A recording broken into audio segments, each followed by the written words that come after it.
and I appreciate you taking the time. There we go.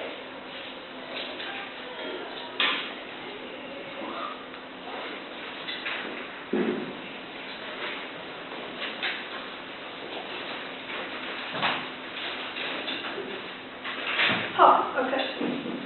So today we're going to really be talking about telling stories and how we, as readers of manga stories, will retell the stories to suit ourselves.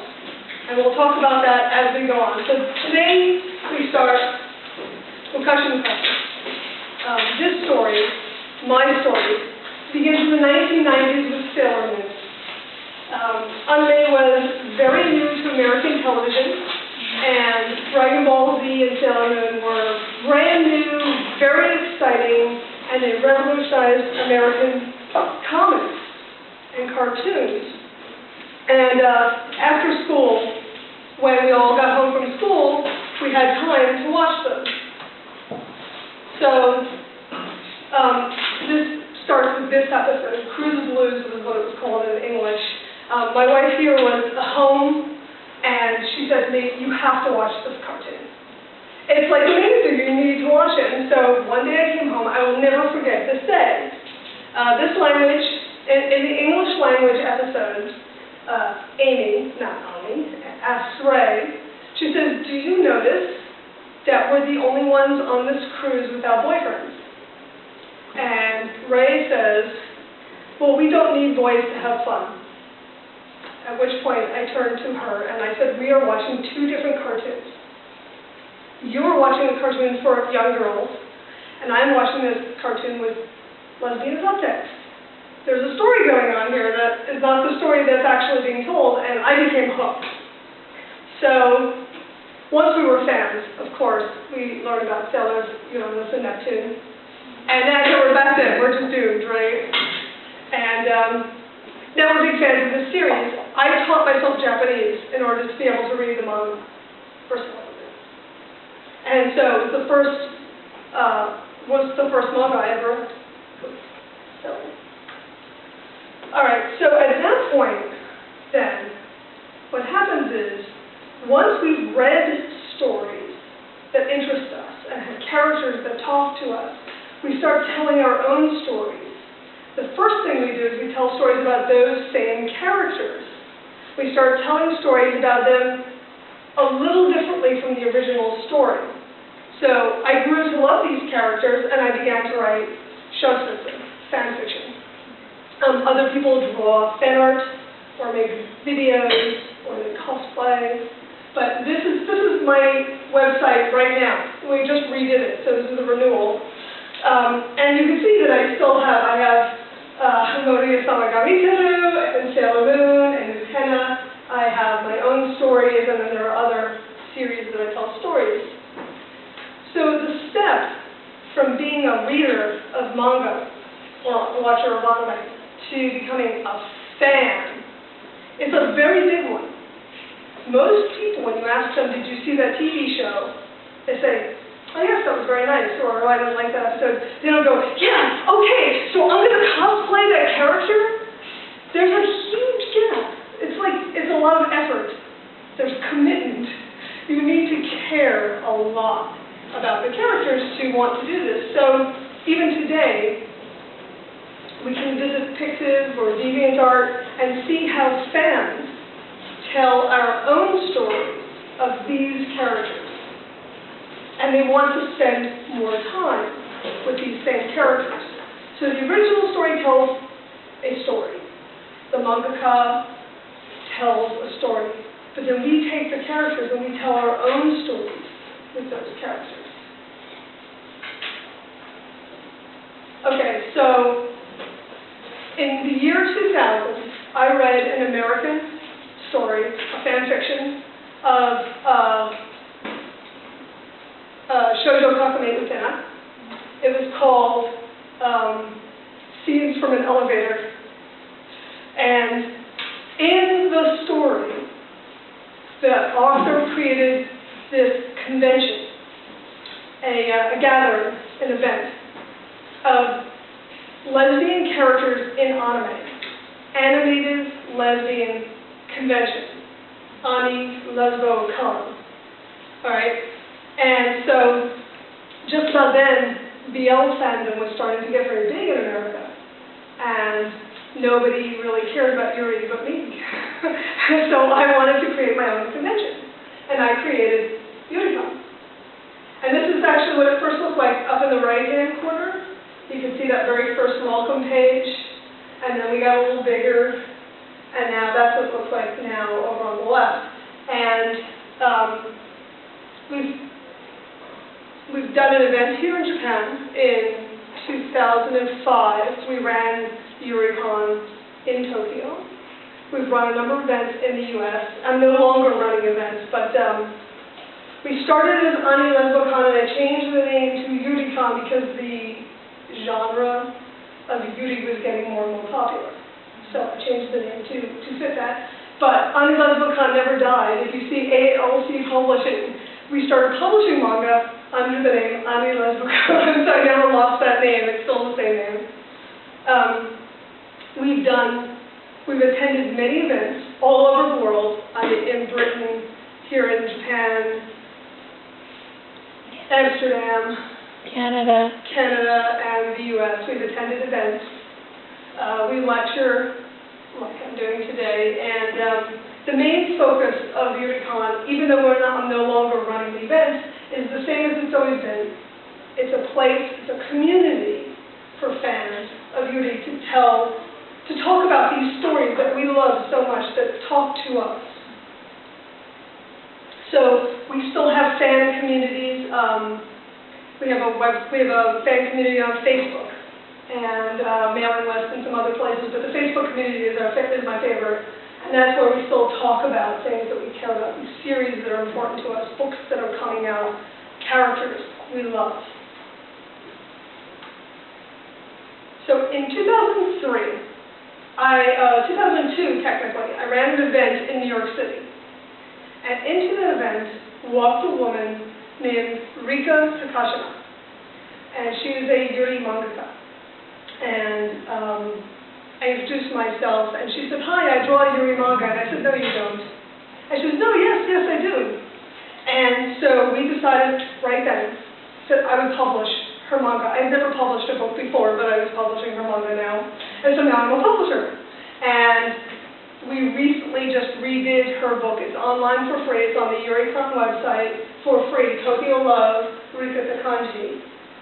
And we published a number of other anthologies, our Yuri Monogatari, and Yuri Monogatari is named after Hana Monogatari, right? And then Tadano-san's Works is an older book of hers that we published. So these are some of the books we published. We published 6 volumes of Yuri Monogatari, and then in 2013 we released a free digital English language version of Tokyo Love, Rika Takanji. So we're still talking about characters we care about and stories we love, but now I'm the teller. So first I'm watching and reading, then I'm telling my own stories, and now I'm telling other people's stories. And I'm still talking about stories. This is my blog, Okazu. It was named that way for 2 reasons. One, of course, it's small appetizers, small side dishes, so it's lots of news. But there's also a slang meaning for it that's a little rude. That I also wanted to add. It's slang for lesbian sex, so Okazu. Because, of course, it's not the main dish. So this is my blog, and while I no longer run events or publish, I still talk about Yuri manga all the time on Okazu, and if you go to Okazu, you will see that I have news and things coming out. I mean, it's amazing. When I first started doing this, it was hard to find news of good Yuri manga coming out and things that you care about. Now, I can't keep up with it. I do a news report every single weekend, and I'm exhausted. It takes me a very, very long time. So it's a wonderful community still. There's lots of people commenting on the blog, and I have a number of Japanese readers who check it every week. We've done interviews with many Yuri mangaka. The most recent was Takamiya Jin Sensei, who does work for 3 or 4 publishers. She's very busy. I still enjoy Yuri stories. I still enjoy talking about them with people. And one of the questions that I was given here, I'll answer this right up. My readership for Okazu is split half and half between male and female. It's maybe a little bit more women, and mostly it's very, very close, and about half and half for straight and gay readers as well. So it's a very interesting mix of people. It's very typical for fans to want to participate in the stories we read or we watch. Fan writing, fan art, cosplay, music videos, karaoke contests, which are very popular in the US. Conventions, whole events are filled with people who are looking to talk with other people about the things they care about. And we've got many methods, so depending on how you want to create your own stories, how you want to retell your stories, you could reenact somebody's story by cosplaying them, or you can tell your own.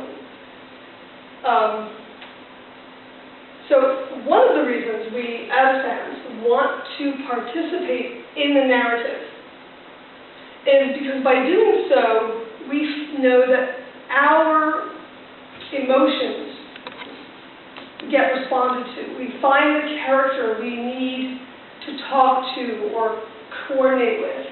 And we become that character, we write about that character. We find that maybe that character was really great right up until they made that bad decision, and we could just fix that. We can write a great story about all the stuff that happens after that. So if you're a person who's a sexual minority or gender minority, you want to see, when you read and watch manga or anime, you want to see your own story reflected. And this is sort of interesting because, well, for many young lesbians, a character like Haruko and Michiru from Sailor Moon, seeing them as a couple, I mean, they're very, very obviously a couple, long-term couple. It seemed so stable. I mean, on TV, in this cartoon, this gave strength to a lot of young women. And of course, the new Sailor Moon anime is coming up, and we're all hoping we'll get Neptune, and Pluto and Saturn, because the intersensei are very wonderful, and we love them, but Uranus and Neptune, So we're hoping that. Recently, Shimura Takako Sensei's Horo Musuko was translated into English, Wandering Sun.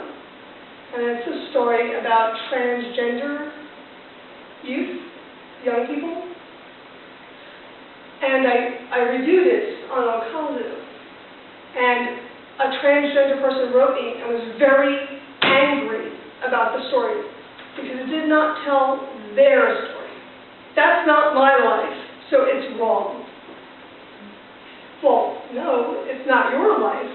It's someone else's life, though. And that is why we as fans tell and retell the same stories, changing them to make them fit our needs. So, really, there's nothing worse. There's nothing worse in media. I love this picture. When you want to see your story told, and you can't find it. This is from a book that just came out in English that tells stories of bisexual comic writers. Straight or gay, you have to decide. Well, they say, no, we don't. And here's our stories. So when the person said Horo Musuko is no good because it did not tell their story, I said, well, please review it for us. And it took apart the story piece by piece to point out every flaw. This is not real for me because it does not tell my story. Readers are often told to be careful when we read older stories or watch Takarazuka. I watch Takarazuka and people say, there are no lesbians in Takarazuka. And I say, yes, but there are in the audience. So it doesn't matter that the story that's being told is straight romance. When I watch it, it changes into something else. I see two women, and you cannot convince me that they are not both women because they look like women, one with very funny hair, and you know. So what happens is we change our stories. We keep telling and retelling these stories. We're told as readers, do not interpret those stories the way you want to. You have to understand that in 1934, they thought this. Well, of course, I understand. We all understand when we read old literature. We understand that they were not thinking the same way I am. But you can't make my brain not work the way I make it. So when I'm reading it, I'm going to retell the story my way. So I'm about to read an older book called a novel, Otome no Minato, and it's from the 1930s Japanese novel. And I'm not looking for it to be a lesbian story, of course, but I'm looking for the bridge between things like Yana Oro no Nishojo and Strawberry Panic, which is, you know, a very otaku anime, and it's very interesting because it steals from all sorts of other older series. When Strawberry Panic was on TV, I used to write a report every week on Okazu, telling people what older anime or manga or novels they were stealing from. You know, the tea parties at midnight came from this series, and this came from Wuthering Heights. They stole from Wuthering Heights. They stole from The Graduate, which is a famous American movie. That was the big ending. And so they're taking from other stories and putting it back together to make a story more otaku. So, you know, of course, we're not seeing a 1934 story and thinking, oh yes, this is my story, but we're rewriting that. We retell it over and over and over. The side effect of not being represented, not having our emotions be represented, is that we, as readers, we become more sensitive to stories that miss the point. So we think we have a character that really fits us, and then they go and do something stupid, or it's just not right, or they make a bad decision, so we want to, we start creating our own stories. So again, we start retelling those stories. So we can't stop ourselves from retelling the stories if we are a fan. For the next few slides, we're going to do something different here. I've been standing here talking to you, and you've all been very patient and listened. But what we're going to do from this point on is I'm going to show you a single page of an American gay comic. And what I'm going to do with each page is I'm giving you a few minutes to talk amongst yourselves and tell me what you think is going on. Because when we in America read manga, we are doing it without the same context. You have your Japanese, you understand naturally what is going on in that school scene or that home scene, and we sometimes have to take it out of context and understand what's going on, so it makes us see things differently. Now I'm returning the favor. This is going to be difficult. I want you to have a moment. You're going to have a few moments to talk amongst yourselves. I want you to decide what you think might be going on in this scene. Okay, you can tell me about the characters, you can tell me about how they make you feel, you can tell me if you think what's going on is good or bad, but they're all different. This first page is by an American artist who draws Bara comics. I'm sorry, this is bigger. Can you read that? Is that too hard to read? I might be able to.